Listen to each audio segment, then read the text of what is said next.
Hello kiddos, how are you all? Hope you are all well. Today we are doing job application, class 12, very important letter. Job application is a very simple letter that generally you see in the paper.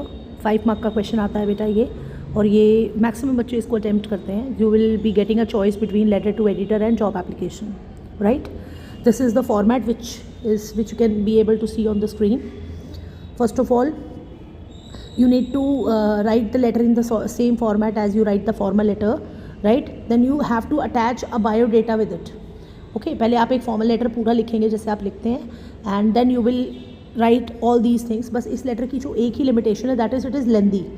ये थोड़ा lengthy होता है, इसलिए like it will take some time in the paper ना, so you need to be fast. First of all, understand, job application refers to a letter which you are applying for the post. इसका मतलब आप एक job के लिए apply कर रहे हैं इन अ स्कूल और may be in a company. ज़्यादातर स्कूल वाले लेटर्स आते हैं, टीचिंग लेटर्स आते हैं, but it can also come like you are applying for the post of receptionist और you are applying for the post of manager या sales person. So these kind of letters are in, right. आपको last year it was so easy कि उन्होंने biodata भी attach करके दिया था in the question paper. It may happen this year, but अगर वो नहीं भी आए, it is again very simple. बस एक बार आपको थोड़ा सा रिकॉल करना है. You need to write it once, then it is sorted, right. How it has to be written, have a look. This is the right format. See, first of all you need to mention your address, sender's address, then leave a line and write today's date, whatever the date will be when you are writing the letter. Then the address of the company or the school whom you are writing the letter, it means the address of receiver. Sender address, leave a line, date, again leave a line, and receiver's address. Don't forget, leaving a line is also the part of the format. Fine. After that you will again leave a line and write subject. Subject applying for the post of TGT English, TGT Mathematics, जो post आपको question में given होगी, for the post of receptionist और may be for the post of software engineer as it is written in the question here. ठीक है. Then you can learn a simple paragraph from here. It is written that with reference to the advertisement. That means जो letter आपको आप लिखेंगे इसमें आप advertisement को refer करते हुए, this is the common lines that you people can learn for the exam, right. आपको क्या लिखना है इसमें, with reference to your advertisement in the Indian Express dated. That means ये जो डेटेड आएगा ना बेटा पार्ट, इट मीन्स कि इसके अंदर आपको क्या मेंशन करना है कि किस डेट को आपने ये एप्लीकेशन देखी थी.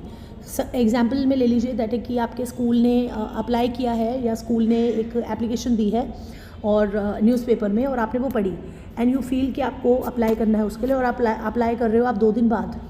तो ये जो डेट होगी ना, ये बेटा एडवर्टीजमेंट की डेट होगी जो न्यूज़पेपर में आई होगी, और ये वाली जो डेट होगी आपकी जो आप आज लिख रहे हो, that will be that date. There are 2 dates, right. इसके बाद would like to inform myself as a candidate for the post of software engineer in your esteemed institutions या ऑर्गेनाइजेशन. तो आपको बताना है कि मैं आपके ऑफिस में या आपके स्कूल में इस पर्टिकुलर पोस्ट के लिए मुझे लगता है मैं एलिजिबल हूँ. एंड आपको लिखना है लास्ट में, I will be highly obliged. मुझे ऑब्लाइज फील होगा अगर आप मुझे ये मौका देते हैं तो, right. If you give me this chance I will be highly obliged. My curriculum vitae. अब इसको ध्यान से देखिए, लास्ट में आपको बायोडेटा अटैच करना है. यार लिखिए आप बायोडेटा और you will write curriculum vitae. ठीक है. और you can even write resume. Okay. So अगर आप मुझसे पूछे what is the best one to write is curriculum vitae. बहुत अच्छा लगता है, फॉर्मल लगता है, ये लिख सकते हैं आप. नहीं तो अगर आपको नहीं याद रहेगा तो आप बायोडेटा लिख सकते हैं, नो प्रॉब्लम एट ऑल. ठीक है. प्रैक्टिकली अगर आप देखें तो आपने पूरा लेटर ऊपर फिनिश कर दिया है. Have a look till here ना, the letter is finished already.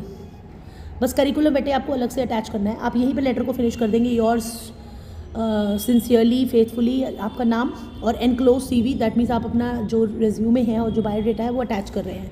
Biodata को लिखने का एक पैटर्न होता है बेटा, उसको फॉलो करना है. First you will write your name at the top.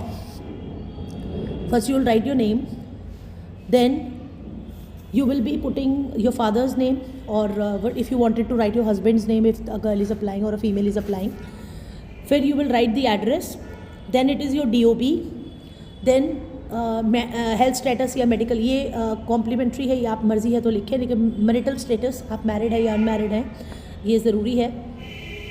After that you will be writing your qualification, educational qualifications, या फिर आप ऐसे 2 अलग अलग क्वालिफिकेशन भी कर सकते हैं, बट कॉमन लिख लेंगे तो टाइम बचेगा थोड़ा सा।